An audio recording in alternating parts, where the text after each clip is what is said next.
TV. Anwar MLA അപ്രതീക്ഷിതമായി മലപ്പുറത്ത് വാർത്താസമ്മേളനം വിളിച്ച് കൂടുതൽ വെളിപ്പെടുത്തൽ നടത്തി. ഇതോടെ തന്റെ പോരാട്ടത്തിന്റെ ഒന്നാം ഘട്ടം തൽക്കാലത്തേക്ക് നിർത്തുകയാണെന്നും അൻവർ പ്രഖ്യാപിച്ചു.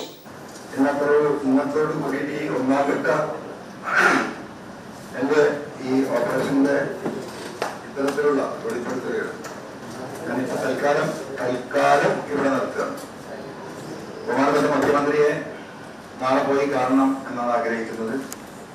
ഈ പറഞ്ഞ കാര്യങ്ങൾ മുഴുവൻ വിശദീകരിച്ചുകൊണ്ട് ബഹുമാനപ്പെട്ട മുഖ്യമന്ത്രിക്ക് പരാതി കൊടുത്തു.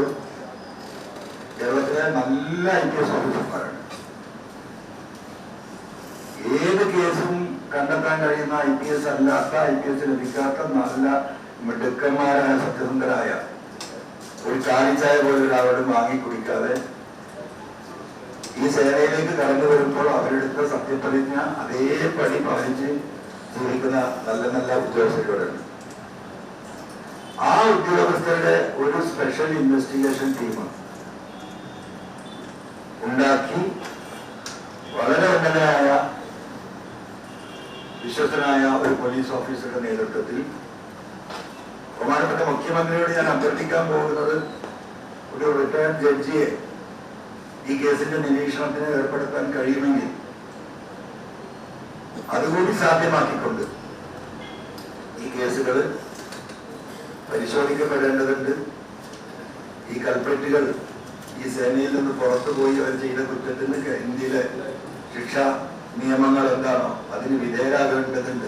ADGP MR അജിത് കുമാർ കവടിയാർ കൊട്ടാര പരിസരത്ത് പണിയുന്ന കൊട്ടാര സദൃശമായ വീടിനെ കുറിച്ചുള്ള വിവരങ്ങളാണ് തിങ്കളാഴ്ച പുറത്തുവിട്ടതിൽ പ്രധാനം. അതോടൊപ്പം ചോളാർ കേസിലെ പ്രതികളെ രക്ഷിക്കാൻ MR അജിത് കുമാർ ഇടപെട്ടുവെന്നും ഒരു പോലീസ് ഉദ്യോഗസ്ഥൻ വെളിപ്പെടുത്തിയതിന്റെ ശബ്ദരേഖയും പുറത്തുവിട്ടു. താൻ ഉന്നയിച്ച ആരോപണങ്ങളിലും പുറത്തുവിട്ട തെളിവുകളിലും സത്യസന്ധയും വിശദമായ അന്വേഷണം നടത്തണമെന്നാവശ്യപ്പെട്ട് മുഖ്യമന്ത്രി പിണറായി വിജയനെ നേരിൽ കാണുമെന്നും അൻവർ പറഞ്ഞു. ചൊവ്വാഴ്ചയോ ബുധനാഴ്ചയോ മുഖ്യമന്ത്രിയെ കാണും. എല്ലാ രേഖകളും സഹിതം പരാതി നൽകും. സത്യസന്ധരും മിടുക്കരുമായ IPS ഉദ്യോഗസ്ഥർ കേരള പോലീസിലുണ്ട്. അവരുൾപ്പെടുന്ന പ്രത്യേക അന്വേഷണ സംഘത്തെ നിയോഗിക്കണം എന്നാണ് ആവശ്യം. ഒരു വിരമിച്ച ജഡ്ജിയെ നിരീക്ഷണത്തിനായി ചുമതലപ്പെടുത്തുമെന്നും ആവശ്യപ്പെടുമെന്നും അൻവർ പറഞ്ഞു. സത്യസന്ധമായ അന്വേഷിച്ചാൽ പല ദുരൂഹങ്ങളുടെയും രഹസ്യം അഴിയുമെന്നും അദ്ദേഹം പറഞ്ഞു. എടവണ്ണ കൊലക്കേസിൽ കൊല്ലപ്പെട്ട റിതാന്റെ ഭാര്യയെ 3-ാം ദിവസം പോലീസ് ക്രൂരമായി പീഡിപ്പിച്ച് ഷാനാണ് കൊലപാതകം നടത്തിയത് എന്ന് സമ്മതിപ്പിക്കാൻ ശ്രമിച്ചു. ഷാനും താനുമായി അവിഹിത ബന്ധമുണ്ടെന്നും തനിക്കൊപ്പം ജീവിക്കാനാണ് ഷാൻ ഭർത്താവിനെ കൊന്നതെന്നും സമ്മതിപ്പിക്കാൻ ശ്രമിച്ച പ്രതി ഷാനെ 3.5 ദിവസം പോലീസ് കസ്റ്റഡിയിൽ പീഡിപ്പിച്ച് കൊലപാതകം സമ്മതിക്കാൻ ശ്രമിച്ചു. പോലീസ് ഷാനെയും കൂട്ടി വീട്ടിൽ സെർച്ചിന് എത്തുകയും അതിനിടയിൽ വീട്ടിലെ കട്ടിലിൽ നിന്ന് തോക്ക് കണ്ടെത്തുകയും ചെയ്തു. ഈ തോക്ക് പോലീസ് തന്നെ കട്ടിലിൽ കൊണ്ടിട്ട് തെളിവുണ്ടാക്കിയതാണെന്നും അൻവർ ആരോപിച്ചു. കൊല്ലപ്പെട്ട റിദാന് സ്വർണ്ണക്കടത്തുകാരും പോലീസുമായി ബന്ധപ്പെട്ട സുപ്രധാന വിവരങ്ങളുണ്ടായിരുന്നു. ഇത് വെളിപ്പെടുത്തുമെന്ന് ഷാൻ ചില പോലീസ് ഉദ്യോഗസ്ഥരെ പറഞ്ഞിരുന്നു. അത് തേച്ചു മായ്ക്കാനാണ് കൊലപാതകമെന്നും അൻവർ ആരോപിച്ചു. നമ്മുടെ സംതൃപ്തിയേക്കാൾ വിലപ്പെട്ടതാണ് നമുക്ക് വേണ്ടപ്പെട്ടവരുടെ സന്തോഷം. പരിശുദ്ധമായവ ഹൃദയപൂർവ്വം സമ്മാനിക്കുമ്പോൾ നമ്മുടെ സന്തോഷവും ഇരട്ടിയാകും. Dubai golden diamonds, pride of generations, India, Oman, Bahrain.